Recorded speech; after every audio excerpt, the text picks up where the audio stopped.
She gave her life to his home.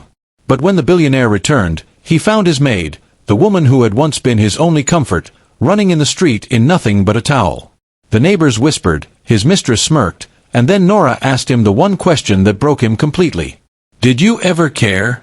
His answer shocked everyone. Before we dive in, let us know in the comments what time is it and where are you watching from? Let's start. Nora Hayes had spent her life serving others. She raised him like her own son. At 68, her silver hair and wrinkled hands told a story of decades bent over buckets, ironing endless shirts, and cooking meals she was never allowed to sit down and eat. But in Julian Cross's mansion, she was more than a maid. She had raised Julian. When his parents were too busy attending galas, Nora had rocked him to sleep. When his father barked at him for being weak, Nora whispered encouragement in his ear. She was the one who brought soup to his bedside when fevers burned him as a boy. For Julian, she had once been the closest thing to a mother. But that was years ago. Now, Julian was 35, a billionaire with steel in his eyes and walls around his heart. He spoke to Nora rarely, and when he did, it was curt. "Nora, polish the banister. Nora, the guests will arrive at 6. The tenderness she once gave him had long since been forgotten, buried under his pride and distance, and into that cold house came Sophia Lane. Sophia was everything Nora wasn't: young, sharp, and ruthless. To Julian, she was glamorous company. To Nora, she was poison. From the day she arrived, Sophia treated her like dirt. "Why is this old woman still here?" Sophia had sneered the first week, tossing her designer heels onto the floor for Nora to pick up. "This is a billionaire's home, not a nursing home." Julian didn't defend her. He never told Sophia to stop. And so the cruelty grew bolder. Every morning, Nora heard Sophia's voice cutting her down. "Nora, you're too slow. Nora, maybe you should retire before you collapse on the floor. Nora, no one wants to see a wrinkled face serving drinks at the table." The staff looked away.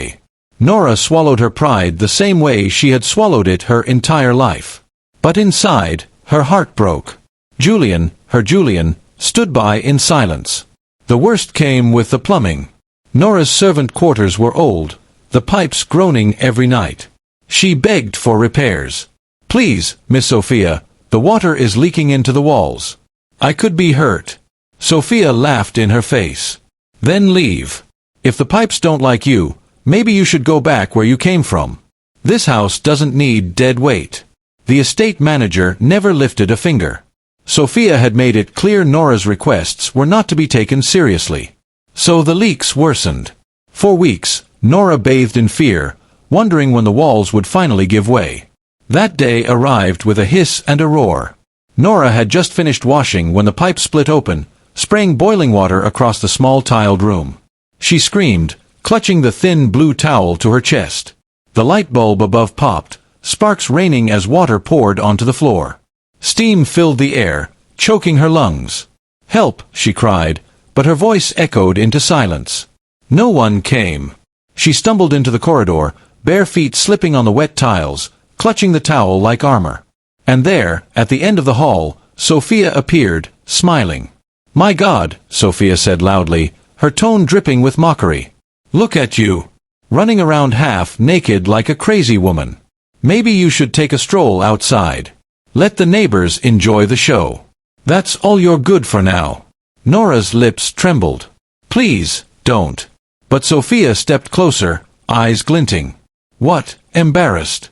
Maybe if Julian sees you like this, he'll finally realize what a disgrace you are. Go on, run. Show the world what a pathetic old maid looks like." Nora shook her head, tears spilling. "Why are you doing this to me? I gave my life to this house. I raised him. I raised him." Sophia's laughter was sharp. "Don't flatter yourself. You're nothing but a servant who overstayed her welcome." The words sliced deeper than the scalding water had. Nora's chest heaved. For weeks, she had endured Sophia's cruelty, hoping Julian might one day notice. But he hadn't. And now, stripped of dignity, wrapped in nothing but a towel, she broke. She ran out the back door, across the drive, into the street. Her lungs burned. Her heart pounded. Every step was agony. Every whisper from the watching neighbors, another nail in her shame. Is that Julian Cross's maid? She heard someone murmur. Why is she half-naked in public? Curtains twitched. Phones lifted. God, no, Nora gasped, clutching the towel tighter. Not like this. Please, not like this. And then she saw him, Julian Cross, stepping out of his sleek car, his navy suit crisp, his polished shoes hitting the pavement. He froze in the driveway, his sharp eyes widening. Nora. His voice was a low, stunned rasp. She staggered to a stop, her gray hair plastered to her damp face, tears streaking down her cheeks. Behind her, Sophia stood in the mansion doorway, arms folded, smirking at the spectacle she had created. The world seemed to hold its breath. Julian's jaw tightened. His pride flared first. How could the woman from his childhood, the one who had once tucked him into bed, now stand in front of him, half-dressed, crying in the street for the entire neighborhood to see? But beneath that anger, something deeper stirred. He remembered her arms holding him when no one else cared. Her voice humming lullabies into the night. Her wrinkled hand brushing his fevered forehead when his own mother never bothered. And now she was here, broken, humiliated, wrapped in a towel while strangers watched. Julian froze, the image searing itself into his mind. Nora, he said again, softer now. Her chest heaved, tears falling freely. She shook her head, clutching the towel tighter. Don't say my name like that. Not after all this. Not after you let her do this to me. He blinked. Her. Nora's trembling hand lifted, pointing back toward the mansion. Sophia stood in the doorway, smirk curling her lips like poison. She humiliated me for weeks. Nora cried every day. She mocked me. She told me I was too old, too ugly, too useless. She laughed when I begged for the pipes to be fixed. She told me I was nothing. And you said nothing. Julian, her voice cracked. You stood by and watched the neighbors whispered from their lawns. Julian's throat tightened for once. His pride couldn't shield him. Nora, he stepped closer, his voice low. I didn't know it was this bad. Her eyes burned. Did you ever care? Even once in all these years? Or was I just another servant to you? A shadow you could ignore? The question cut through him like a blade. His jaw trembled, his chest rising with a weight he had carried too long. Yes, he said finally, the word sharp. Then again, softer. Yes, I cared. She flinched, unbelieving. Don't lie to me now. He shook his head, his voice breaking in a way his boardrooms had never heard. I cared, Nora. I always did. I couldn't show it. I wasn't allowed to. In this world, a man like me is expected to be cold, hard, untouchable. But that doesn't mean I didn't care.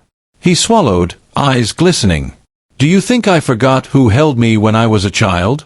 Who stayed awake when I was sick? Who taught me to tie my shoes when my parents couldn't be bothered? That was you, always you. Nora's lips trembled. For a moment, the towel, the humiliation, the watching neighbors disappeared. It was just her and the boy she had raised. Then why, she whispered, did you let her do this to me? Julian turned, his gaze burning into Sophia. The smirk vanished from her face as she realized for the first time that she had gone too far. Sophia, Julian said, his voice thunderous now, get out. She stiffened. What? You heard me. Get out of my house. You will never speak to her again. You will never set foot in my home again. Sophia's face paled. She tried to protest, but Julian's glare silenced her. With a scoff, she spun on her heel and stormed back inside. The door slammed shut. The street went quiet. Nora's tears fell heavier now, but they were mixed with relief. Julian turned back to her, his voice softer. I failed you. I let my silence speak when I should have stood for you, but not anymore. Her body trembled, exhaustion pulling at her. I can't do this anymore, Julian. I'm old. I've given everything I had. He stepped closer, his hand hovering as if afraid to touch her shoulder. Then stop giving. Let me take care of you now. You're not just a maid. You never were. You're family. You always were. The words cracked something inside her. She sobbed into her hands, her body shaken. For the first time in decades, Julian reached forward and wrapped his arms around her, holding her like a son again. The neighbors looked on, silent now, not with gossip, but with awe. The billionaire who never showed emotion stood in the street, crying into the shoulder of the woman who had once been his only source of love. When Julian finally pulled back, his voice was firm. "Come inside, not to that broken room, to the main house. You'll never live in those quarters again. From this day forward, you live with dignity. The way you should have all along."